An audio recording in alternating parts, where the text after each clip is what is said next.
Assalamualaikum warahmatullahi wabarakatuh. Jadi di sini saya akan mempresentasikan hasil kerja saya, yaitu pada mata kuliah Sejarah Pemikiran Ekonomi, yaitu tentang makalah yang sudah saya saji dalam poin-poin penting, yaitu tentang tokoh ekonomi. Jadi di sini saya mengambil sebuah tokoh ekonomi, yaitu yang bernama John Violet Robinson. Jadi pertama-tama saya akan membahas beberapa poin, yaitu yang pertama, siapa itu John Violet Robinson. Yang kedua, teori apa saja yang dikemukakan oleh John Robinson. Yang ketiga, apakah dampak dari pemikiran John Robinson terhadap ekonomi. Dan yang keempat, apakah dampak dari teori-teori tersebut untuk masa sekarang. Dan yang terakhir yaitu adalah sebuah kesimpulan. Jadi di sini siapa sih itu John Violet Robinson? Jadi John Violet Robinson itu adalah seorang ekonom pasca Keynesian. Jadi pasca Keynesian itu adalah aliran pemikiran ekonomi yang didasarkan pada argumen oleh John Maynard Keynes dan Michael Kalecki selama tahun 1930. Pasca Keynesian ini terkenal karena karyanya tentang ekonomi moneter dan kontribusi luas dalam dunia teori ekonominya. Dan John Violet Robinson ini dia adalah putri dari Mayor Jenderal Sir Frederick Barton Maurich. Dan kemudian John Violet menikah dengan Austin Robinson, sesama ekonom. Nah, makanya John Violet ini kini dikenal dengan John Robinson. Dan kemudian John Robinson belajar di St. Paul, sebuah sekolah khusus putri, kemudian meneruskan pendidikannya ke Girton College, dan akhirnya ke Universitas Cambridge untuk belajar ekonomi. Dan pada slide selanjutnya yaitu teori John Violet Robinson. Jadi yang pertama yaitu teori monopoli. Konsep monopoli di sini yaitu Robinson mengembangkan teori monopoli yang membantu memahami bagaimana sih perusahaan besar memengaruhi distribusi pendapatan. Dalam teori ini, Robinson menunjukkan bahwa perusahaan monopoli dapat menghasilkan tingkat pendapatan yang lebih tinggi daripada perusahaan kompetitif karena mereka dapat mengatur harga dan produksi untuk keuntungan mereka sendiri. Jadi di sini perusahaan itu sendiri dapat menempatkan harga yang mereka inginkan setinggi-tinggi mungkin sesuai dengan yang mereka inginkan. Jadi mereka bisa mendapatkan keuntungan sesuai yang mereka targetkan. Dan yang kedua yaitu teori ekonomi makro Keynesian. Meskipun ini bukan karyanya sendiri, tetapi Robinson sangat berperan penting atau dia berkontribusi pada pengembangan ekonomi makro Keynesian. Teori ini menekankan peran aktif pemerintah dalam mengatasi resesi dan depresi ekonomi melalui kebijakan fiskal dan juga moneter. Dan kemudian Robinson berpendapat bahwa pemerintah harus berperan aktif dalam mengatur ekonomi, terutama dalam situasi resesi atau depresi. Pemerintah dapat menggunakan kebijakan fiskal seperti meningkatkan pengeluaran pemerintah dan kebijakan moneter seperti menurunkan suku bunga untuk meningkatkan aktivitas ekonomi. Kemudian pada slide ini saya akan menjelaskan apa sih dampak dari pemikiran John Robinson itu dari teori-teori dia sebelumnya. Apa sih dampaknya? Yang pertama yaitu pengembangan teori ekonomi. Jadi di sini pemikiran Robinson itu sangat membantu mengembangkan teori ekonomi makro dan mikro. Teori monopoli yang dikembangkannya memberikan wawasan tentang struktur pasar dan bagaimana perusahaan besar memengaruhi pasar. Dan kemudian yang kedua, kebijakan ekonomi. Nah, pemikiran Robinson tentang peran aktif pemerintah dalam mengatasi resesi dan depresi ekonomi telah mempengaruhi kebijakan ekonomi di banyak sekali negara. Salah satunya yaitu negara kita, yaitu Indonesia.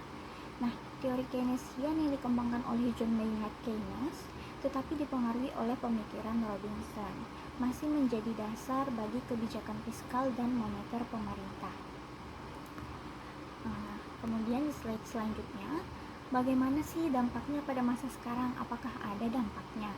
Tentu saja ada, dan yang lagi dan ini terus berulang yaitu kebijakan fiskal dan juga kebijakan moneter.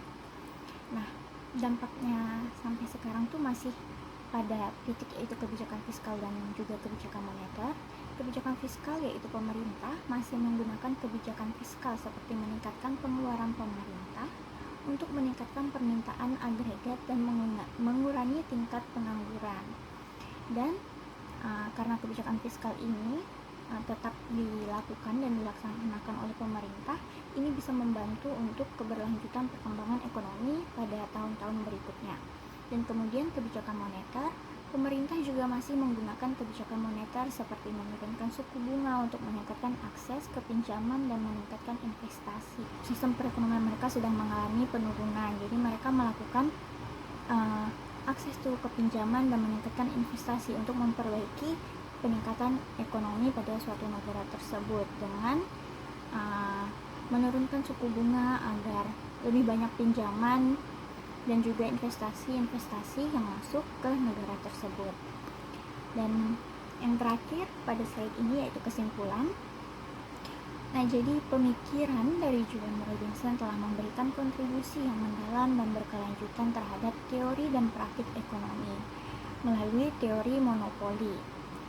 Robinson menjelaskan bagaimana perusahaan besar dapat memengaruhi pasar dan distribusi pendapatan, memberikan wawasan penting tentang perilaku perusahaan dalam struktur pasar.